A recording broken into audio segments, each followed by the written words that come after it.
Hi, I'm Kevin Jans. I'm the president of Skyway Acquisition Solutions, and this short video is an overview of the RFP Score tool that's inside our Skyway Connection community. I'll start with the Skyway homepage. So you go to skywayacquisition.com, this is what you'll see. And the way we log in, I'm going to quickly show you how this works. This is always going to be up in the corner, this login. Regardless of what page you're on, you always log in by clicking here.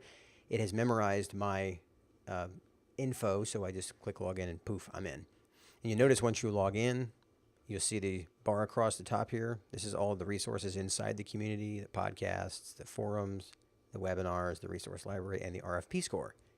This video is about the RFP score. So I'm going to click on this one, and it takes you to the RFP score tool. Now keep in mind, this is the interface is, we designed it to be really simple. One of the things about Skyway you notice is that we focus on making things as simple as they can be. Government contracting is complicated enough, so rather than make our website and our processes even more complicated, we make them really simple. Click on next. So you see here I filled these in, put in my name, company, you can put the individual solicitation number, so you just fill them in with whatever you need, and you hit next. So the first question is the relationship section, and there are several sections here. This is the relationship section. The relationship section is about the questions that determine the depth of your understanding of the individual agency and the requirement. So you'll see things like the first one here is the customer requirement. The purpose of this one is how well do you know this is going to be funded? So for example, you'll see the specific question is how confident are you that the government's going to fund this for the whole life of the contract, right? One answer is yes, we know it will be funded. We're the incumbent. It's medical staffing at Veterans Administration hospitals that have always been recompeted. So it's extremely likely it's going to be funded. At the other end of the spectrum is we're not really sure if it's going to be funded or not. In between here, we have lots of options. So we're going to say, for the purposes of this one, we're going to say, yes, we know that it's going to be funded. Next question. What is your knowledge of the contracting office? So how engaged have you been appropriately with the actual requirement? Definition of appropriately is, do you know if you influence the contract type? Do you know what acquisition strategy they're going to use? All those kind of things. And so in here, we talk about, again, on the one end, we know them very well. They know us. We're confident of our responses to the request for information, which means you responded to requests for information. And our capture strategy has made us a really strong contender. The other extreme is we found this requirement on federal business opportunities, and we have no idea beyond what's listed in the RFP. So there's two extremes. Again, we're going to say, okay, this is one that we you know what, let's go here. We're going to say we've done it relatively well. Next question. Your knowledge of the government customer, and this is the program manager, the customer, the user. Right? So there's the contracting officer who signs the contract, manages the acquisition strategy. Then there's the person who actually has the need. You have to understand both of them. Question 2 was, do you understand what the contracting office is going to do?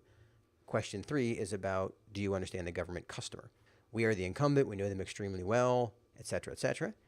Or the other end of the extreme is, we found this on this RFP this morning and we have no idea.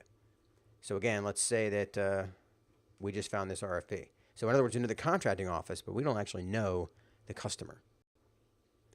Okay, now we're out of the relationship section and into the resource section. And you see here, we're 29% through. And there are 21 questions, by the way. Question 6, acquisition strategy. Do you understand the acquisition strategy? Do you understand that it's going to be best value versus a Part 12 versus simplified acquisition procedures, et cetera? Do you understand what this contract requirement is in context of how they're going to buy it? Okay, let's say you understand it perfectly or you have no idea. So let's go back to, let's go with you know it well because you've had a couple of contracts with this agency. Question 10, contract length. Does this match your goals and your overall strategy? Is it a 5-year contract? Is it a 2-year contract? Is it a 1-year contract? There are a lot of things to consider in here. So let's say the contract length fits our strategy perfectly. Okay, it's a 5-year contract. It's worth us investing our time in. Question 12, what is your teaming plan? Do you have any gaps in your ability to perform this requirement? Do you need to go get teaming partners? Have you gotten them already? Do you know where to find them? Et cetera, et cetera. So in this case, let's go with, we have identified a few unfilled gaps and we have potential teammates we're looking into. Okay.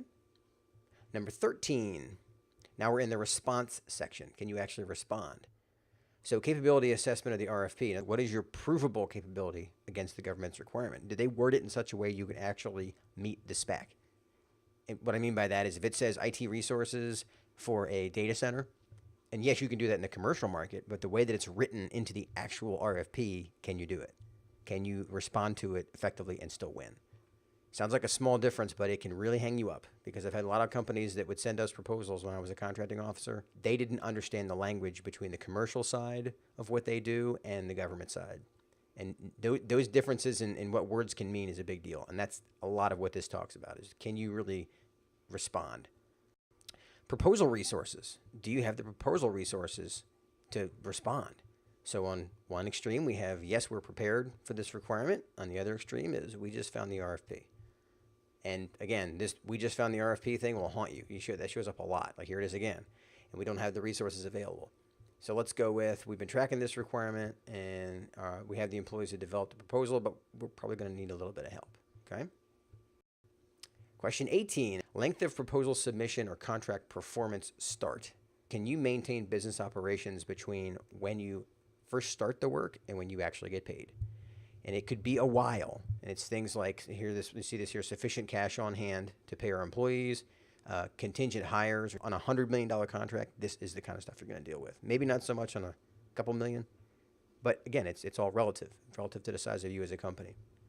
And so let's pick, we can probably manage through a moderate delay, up to 120 days. Okay, we'll pick that one. And again, there's lots of options here.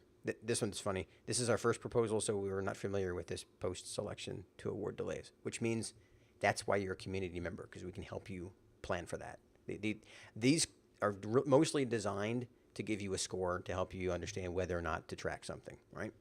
In addition, they're designed to help you think about, wow, I never thought about that.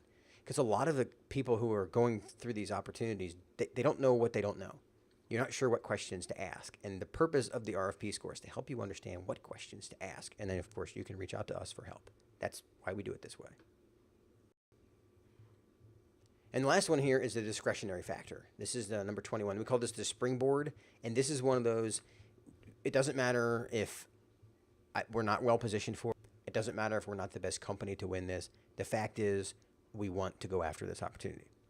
The example would be, I used to work in this agency. I want to win a contract there. So I'm going to say, yes, absolutely.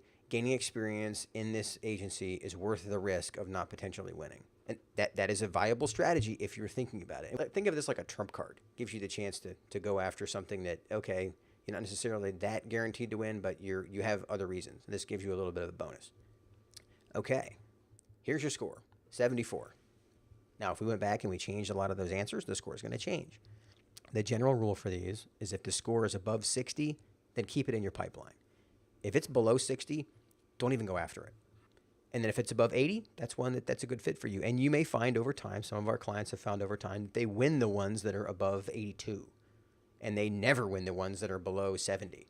So the number is 70 for them. But as a general rule, we start out with 60. You want this to come in at a 60 or above. If it's below a 60, get it out of your pipeline. Go chase something else. Or adjust what you need to be able to answer those questions differently. And the reason we set this up this way is you can run this as many times as you want and be able to improve your score as you need. And that, my friends, is the RFP score sample. To learn more about the RFP score and the Skyway Connection Community, go to skywayacquisition.com. Here is the contact information for myself and Joe Falanga. You can call us directly at 877-884-5280. In the meantime, have a great day.